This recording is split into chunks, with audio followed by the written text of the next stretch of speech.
that I wasn't treated properly on. So what I did is I said, you know, you have to treat properly. You have to treat people properly. And I wasn't treated properly. And that's okay. I mean, I've been there before, right?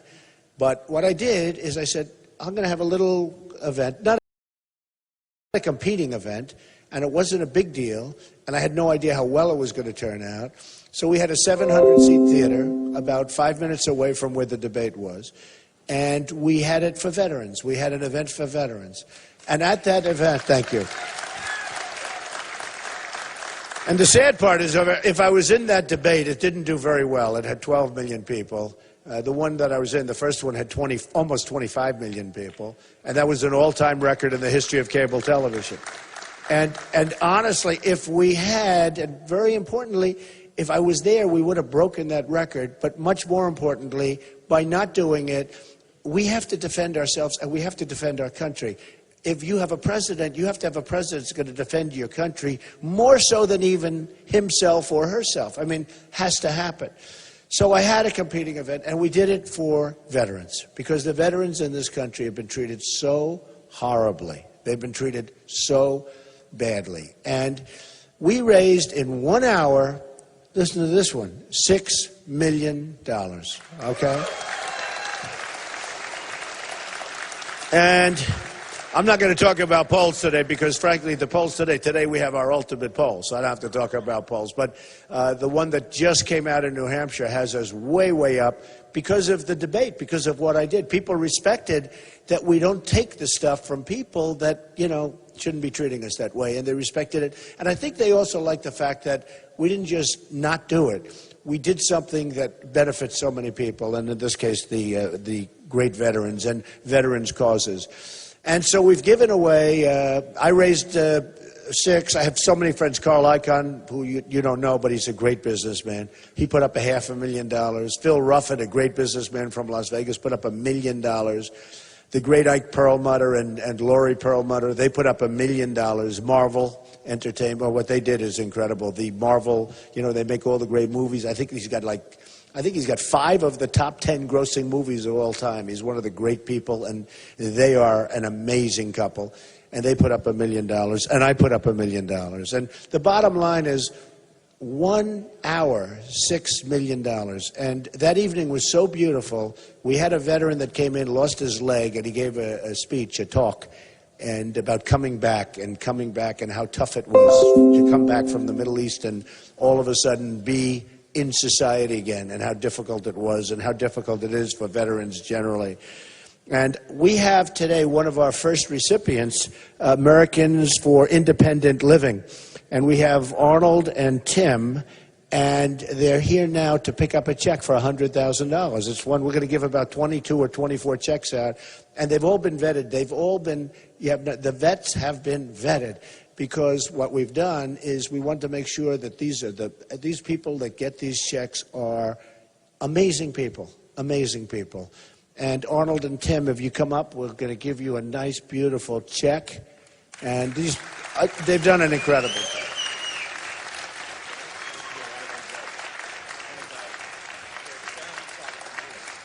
No, you get in the middle. I don't want to be in the middle.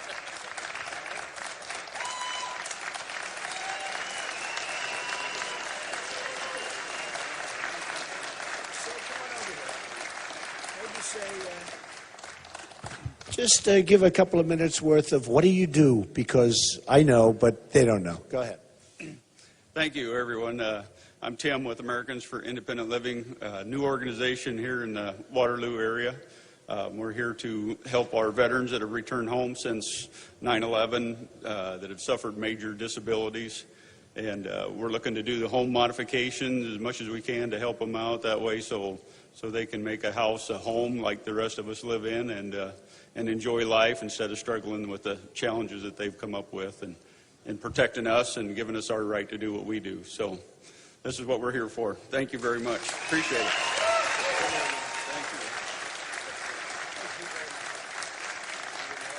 See you in the White House. He said we'll see you in the White House. That's nice. I like him. No, these people are amazing. I mean, they devote their lives to it. And we were very careful because, you have some people that don't do as good a job, and we say, let somebody else help them. But some of the people that we're giving this money to, they're incredible people. And such an honor to be in a country with people like this. And they really care. I mean, that's what they want. They want to help people. And so we're very happy to be able to help them. Also, I have a couple of special people I'm going to introduce because I see them standing in the back wings. My wife, Melania, who's been so supportive. Come on up, honey. So supportive. Come on, honey. And my daughter, thank you. Look at her. And my daughter, Ivanka, and her husband, Jared. Come on up.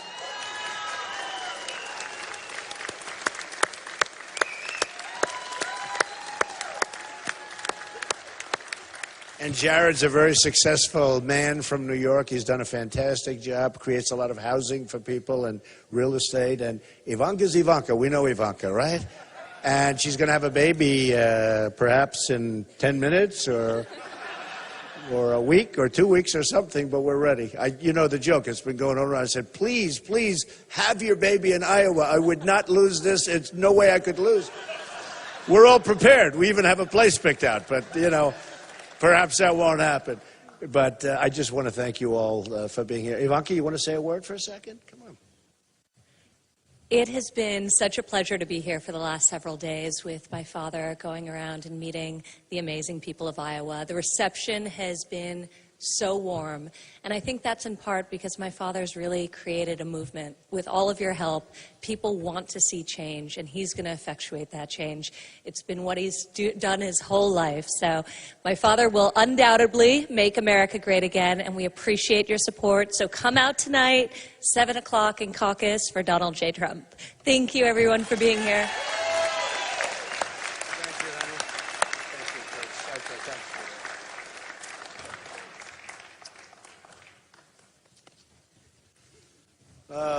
Nice family is always the best thing. You know that, right? People say I talk on success, and no, but it's true. I talk so much on success where they ask me, would you make a speech on success? I give a lot of money to charity talking about success, and we get these big, big crowds, and people say, what is it like? I say, let me tell you, the most important thing is family. It's really true.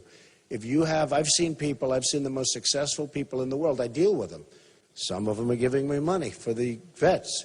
But I deal with them all the time, and they have tremendous money, and they've done a tremendous job, and they put, working lots of jobs, lots of education for families, and hospitalization, and all sorts of things. But when you have great family life, you have a wife and family that you love, or you have a husband that you love with your family, it's honestly, those are the people that I see that are the most successful people. Some of the people that have made this vast sum of money have, and not all, but some of them are actually not happy at all. And so when you say, who's the successful person, somebody that's really happy because of the family and because of whatever, and or somebody that's made, billions of dollars and does not feel so great about themselves and is always wanting more, more, more. It's like an interesting thing, but the happiest people I've seen are the people with the great family life. And by the way, believing in God, so important. And I've seen that so much. So important. So important. And I have to tell you, I've been in Iowa now for a long time. We've made many, many trips here, many, many stops, and I've gotten to know many people. The evangelicals have been unbelievable to Donald Trump. They have been unbelievable. Boy, do they understand me. They understand me better than anybody. I said that this morning to somebody. I said, I think the evangelicals really do get me. But we're going to protect so many things. We're going to protect our country. We're going to protect Christianity. Christianity is under siege, folks. It's under siege. And we're going to protect it. And Jerry Falwell was here yesterday. Jerry Falwell Jr., who's an amazing guy. He built with his father Liberty University. And I was there 2 weeks ago, and we set a record in terms of attendance. But he's seen everybody come through Liberty because each one of the candidates automatically, it's like an automatic stop. And I guess every single candidate went through. And when he endorsed me, as a person he endorsed me, that was one of the great compliments that I could have had because he knows them all. He sees them all. Not an easy thing for him to do. He doesn't do that. I think this is the first time.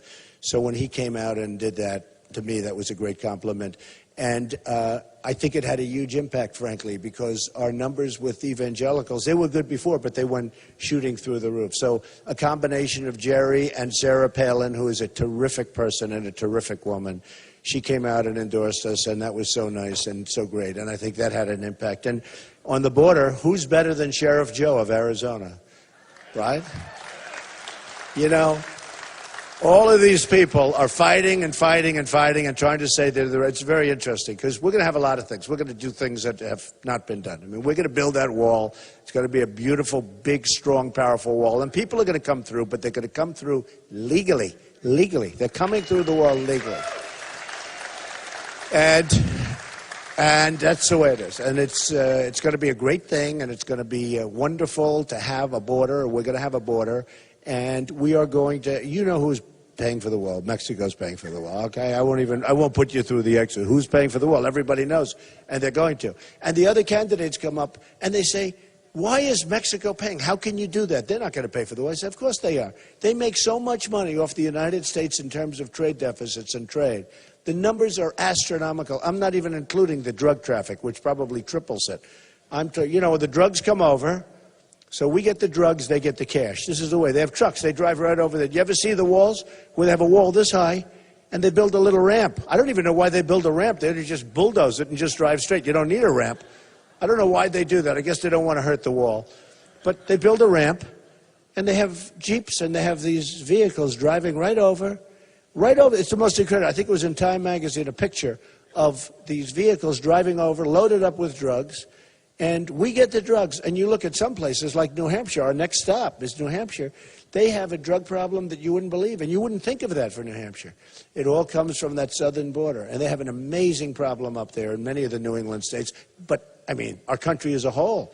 So they come up, and they come pouring across, and they come back with the cash. We're going to stop it. Because this wall's not going to be a wall you're going to drive over. See that ceiling? That ceiling's peanuts compared to what we're talking about, okay? This is a real wall. This is a wall, if they ever get up there, they're not coming down because they're going to say, wow, it's a problem.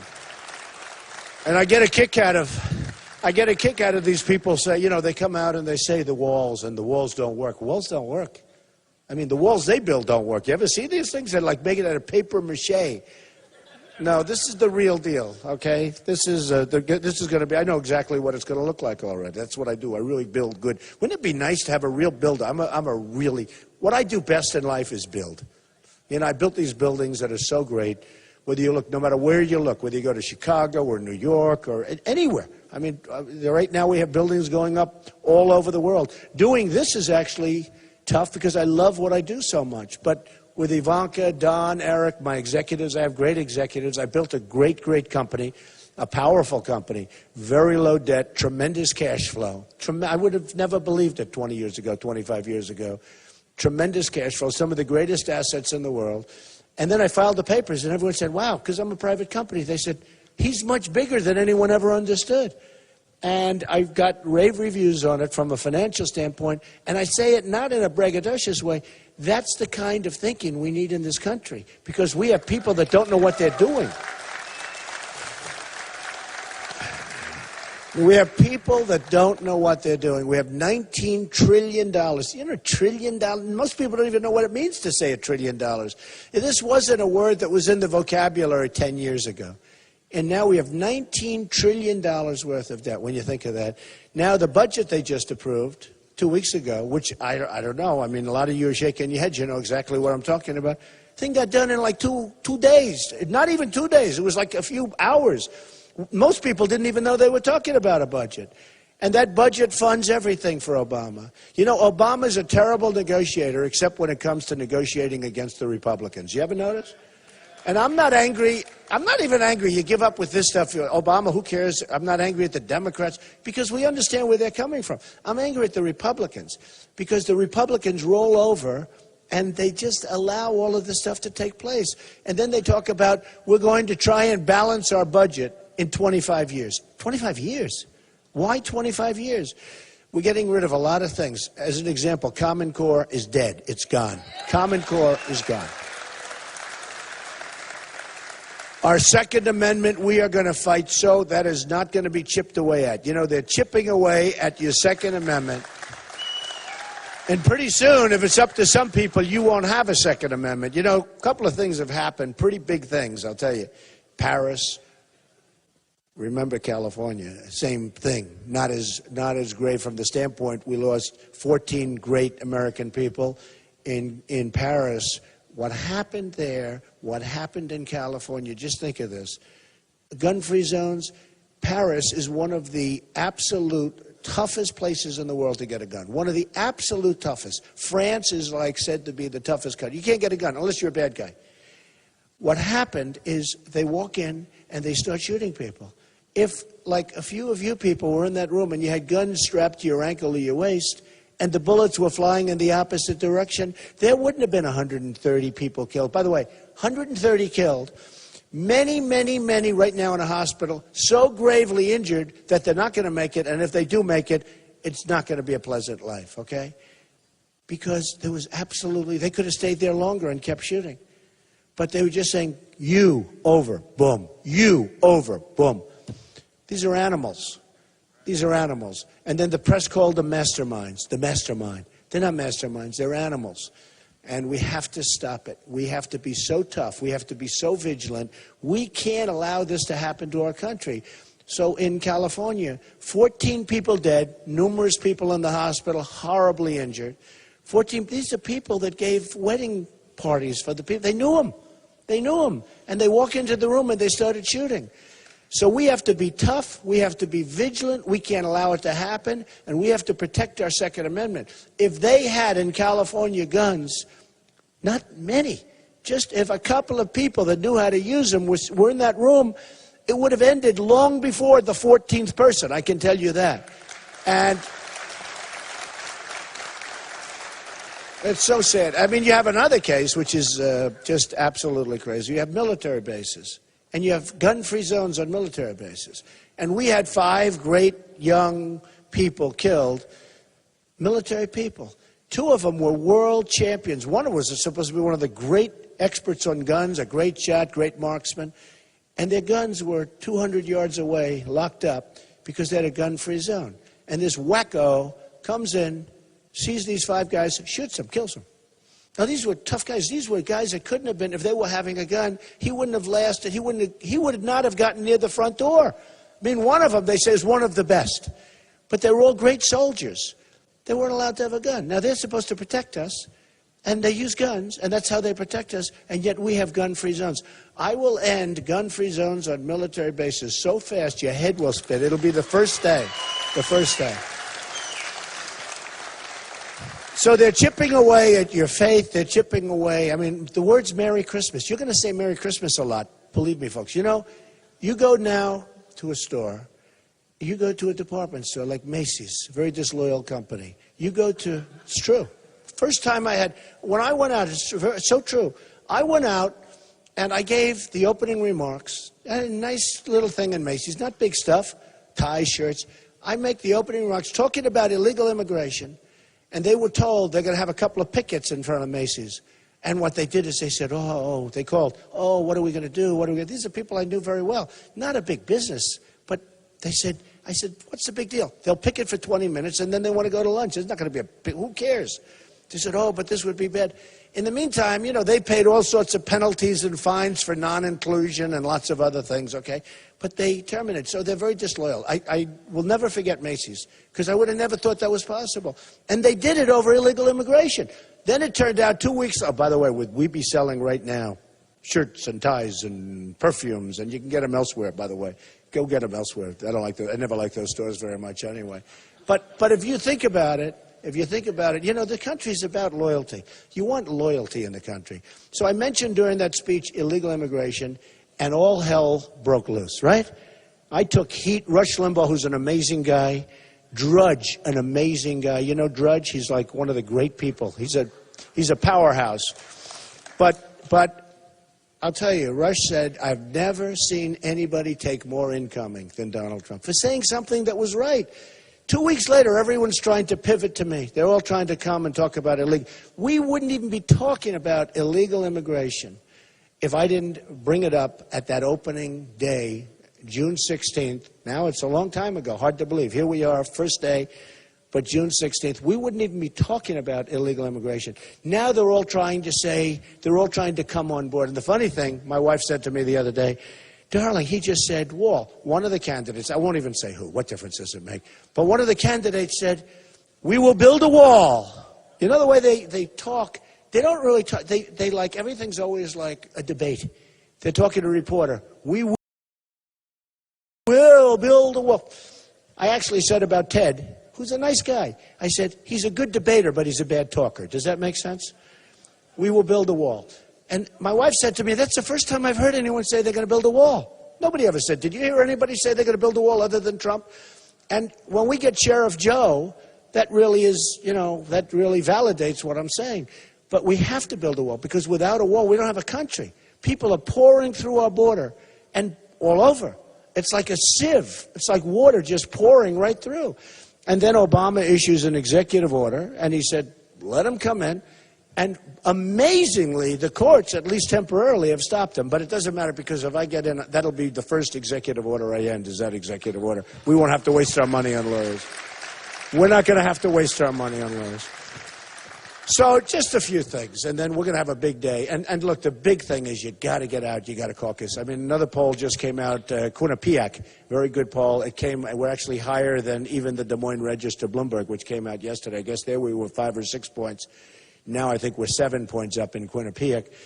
But it all doesn't matter, because I hear they all have these great ground games. They got people pouring in buses and trucks, and they're spending all of this money that they're given by the special interests and the lobbyists, and they're spending, and they have unlimited money for that.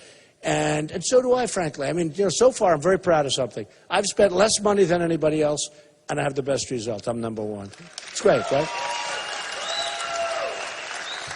And that's what I want to do for our country. I mean, a guy like Bush, he spent $100 million, and he's down at the bottom. Now, he spent $100 million. For our country, I want the person that's going to spend the least and get the best result. Right now it's Norway. Well, right now in education, it's Norway, Sweden, Denmark, China. These are all great places for education, right? We're number 28. In other words, we're toward the bottom of the pack. We have literally nations that you wouldn't believe ahead of us. They're like third world nations ahead of us in education. And yet we spend more money per pupil than anybody else by far. Second place doesn't even exist. It's so far behind. So we spend more money. That's like Jeb Bush.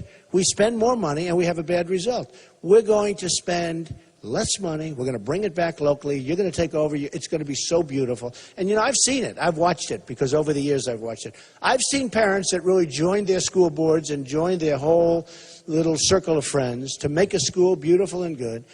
And their sons and daughters graduate, and they stay on, and they love it. They love it. They do it with love and with intelligence, by the way, but they do it with love instead of having the bureaucrats from Washington running schools in Iowa, which is ridiculous. So someday, we're going to, if I get in, I'm telling you, we're going to spend less money and we're going to have much better results, not only in education. Nobody knows where they're from, where they are. And as I left this morning, I saw something very interesting.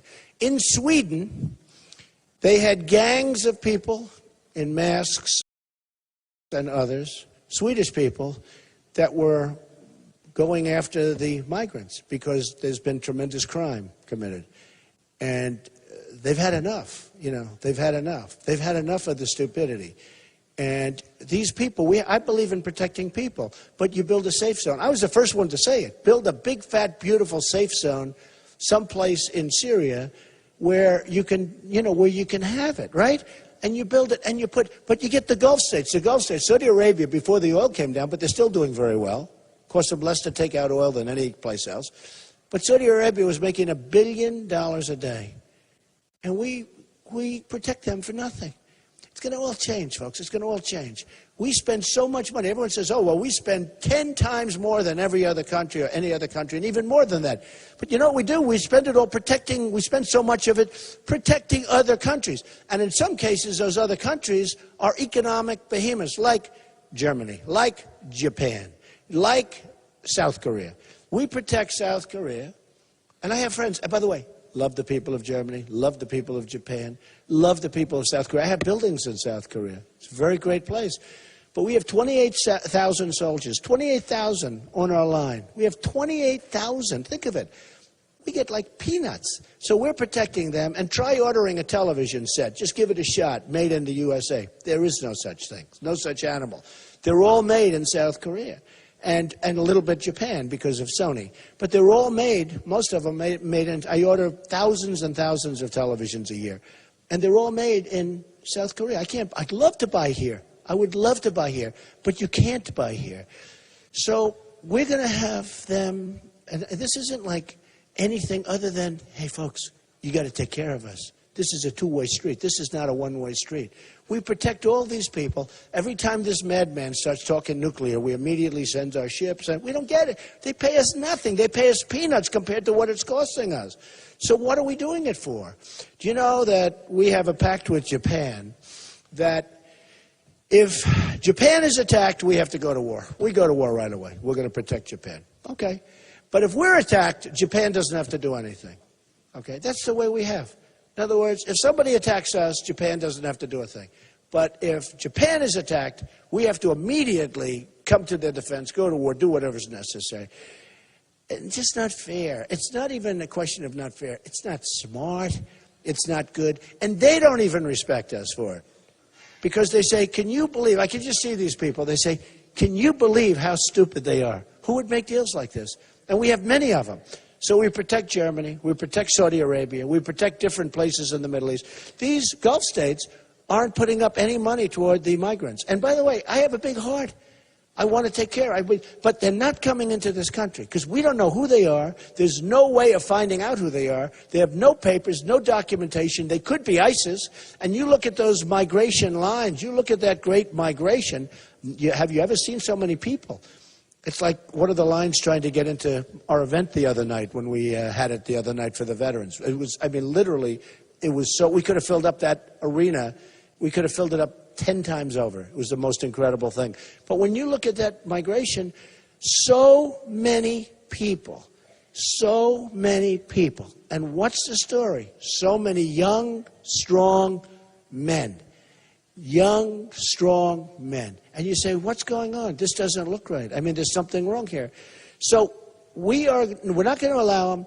And if I win, they have to go back. They're going to have to go back. Because we cannot allow our country to be riddled with problems any more than we already have. We have a tremendous immigration problem. We have so many different problems. We don't know where these people come from. We're never going to be able to find out where they come from. It could be the great Trojan horse of all time. They're going to have to go back. We're going to try and get the Gulf states. I tell you what, I'll put a lot of pressure on them because I don't want to spend our money. I want a safe zone, but I don't want to spend a lot of money on it because we don't have a lot of money. That's why we should have never given the money back to Iran, the $150 billion.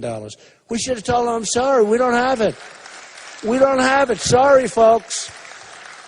And we should have never, ever started that negotiation until we got our prisoners back. To go through that whole negotiation, and you watch, that's going to lead to a lot of bad things because we essentially paid $150 billion to get our prisoners back. That's going to lead to a lot of bad things. So I just want to say tonight is so important. This is the beginning of taking our country back. It's going to be an amazing period of time. We're going to all remember each other. I'm going to remember you. I'm going to remember the crowds and the unbelievable positive. I mean, people love this country so much. Somebody asked me before, one of the reporters called, and they said, what have you learned? I said, I learned how much people love our country. They love our country. It's incredible. When I see what goes on, it's just incredible. When I see when we have 21,000 people in Dallas, and we have so many, I mean, the crowds are so incredible. We have 35,000 people in Mobile, Alabama. A couple of weeks ago, we had 20,000 people in Oklahoma. And now we're leading all the polls, and we're leading Iowa, but it doesn't mean anything. You got to go out tonight and caucus. I mean, you people are all fans, and you're fans of ourselves. But tonight, you have to go out and caucus, and it looks like the snowstorm is not going to be hitting us until sometime fairly late, like at 1 o'clock, 2 o'clock, 3 o'clock in the morning, maybe not even until the next day. And so that's really good, because they all say the more people that go out, the better we're going to do. And I don't say me, I say we, because it is we. It's a movement. It's we. So you've got to go out. I kid when I say if you're in bed, if you're sick, if you can't walk, if the doctor says you cannot leave, I don't care. Get out of bed and come. You got to do it. You got to do it. So hopefully tonight we're going to have the beginning of what is going to be, in a certain way, a very positive revolution. I mean, this will be a very, very positive revolution. We're going to take our country back, and we are going to make America great again. And I love you all, and thank you all. Special people, thank you all. Appreciate it. I'll sign some. Thank you.